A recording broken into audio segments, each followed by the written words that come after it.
नेताजी मुलायम सिंह यादव की स्टाइल में आए अखिलेश यादव।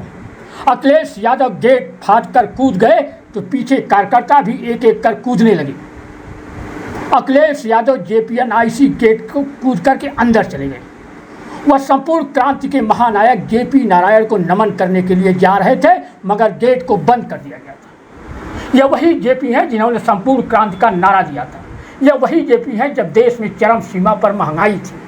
यह वही JP है जब देश में भ्रष्टाचार थी और बेरोजगारी थी। उस समय ना जाने कितने उनके साथ समाजवादी नेताओं को जेल में जाना पड़ा था।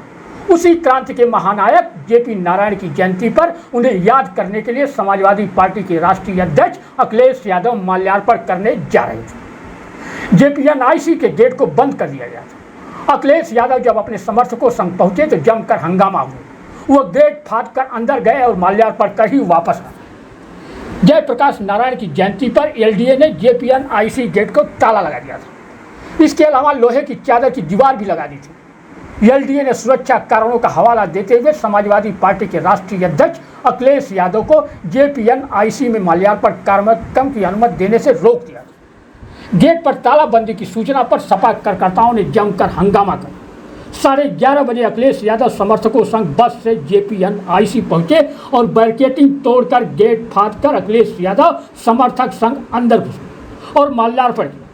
सरकार की उन्हें रोकने की सारी व्यवस्थाएं उस समय धरी की धरी रही। हालांकि कुछ देर बाद वह JPNIC से बाहर निकले और कहा कि हम हर साल जयप्रकाश जी की स्मृति में आते हैं और यहाँ माल्यार्पण करते हैं। इस बार सरकार ने हमें रोकने के लिए गेट पर ताला लगा दिया और टीन लगाकर सील कर। JP को माल्यार्पण करने से रोके जाने पर गुस्साए अखिलेश यादव ने कहा कि JP ने संपूर्ण क्रांति का नारा दिया था, क्या हमें भी माल्यार्पण के लिए जयप्रकाश नारायण जी की तरह संपूर्ण क्रांति का आह्वान करना पड़ेगा? अगर भाजपा को यही मंजूर है तो यही सही। अखिलेश यादव ने कहा कि भाजपा सपा सरकार में किए गए काम को बर्बाद कर रही है। JPNIC बर्बाद किया जा रहा है, रिवर फ्रंट बर्बाद कर दिया गया, सरकार तानाशाही कर रही है। उन्होंने कहा कि हम संपूर्ण क्रांति का नारा देते हैं जो कि 2024 तक जाएगा और 27 में यूपी में सत्ता परिवर्तन करेगा।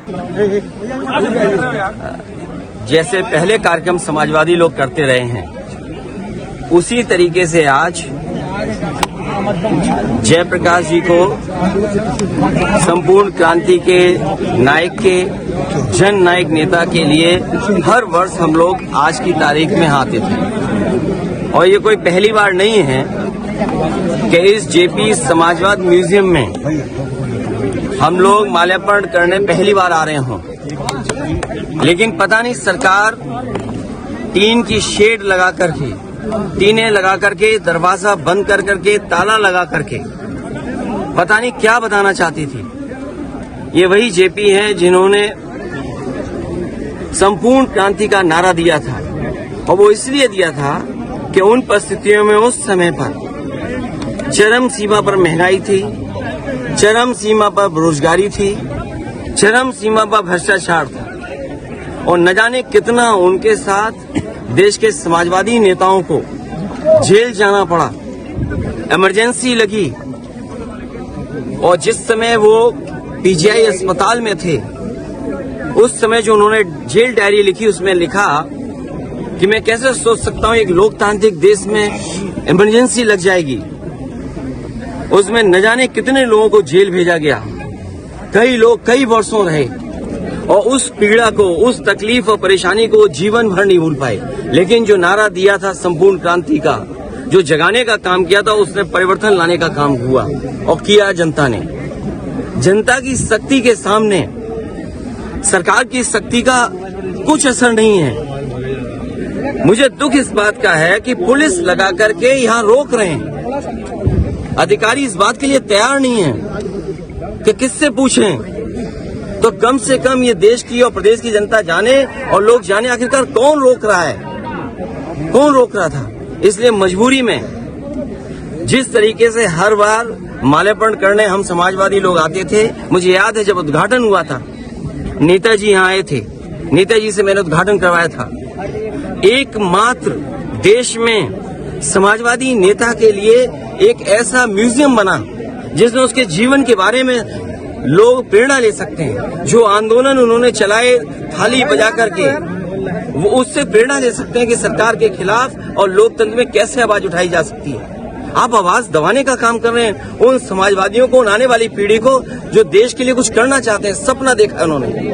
ये वही म्यूजियम है जो पूरे उनके जीवन के बारे में बताता है, उसको बंद कर रहे हैं। अपनी कौन सी नाकामी छिपा रहे हैं, अपनी कौन सी ऐसी चीज छिपा रहे हैं जिससे जनता को नहीं आने देते।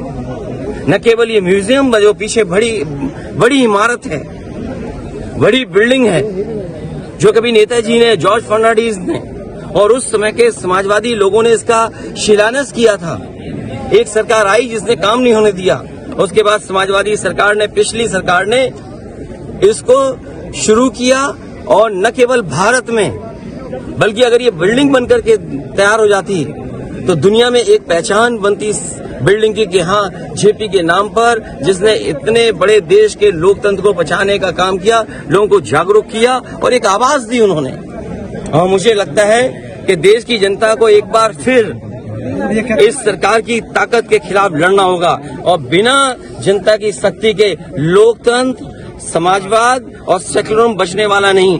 जो आवाज उन्होंने दी थी संपूर्ण क्रांति की, मुझे उम्मीद है कि सभी समाजवादी लोग मिलकर के आने वाले समय में लोकतंत्र बचाएंगे, समाजवाद बचाएंगे, संविधान बचाएंगे और उस संविधान को बचाएंगे जो बाबा साहब भीमराव अम्बेडकर जी ने हम सबको दिया है।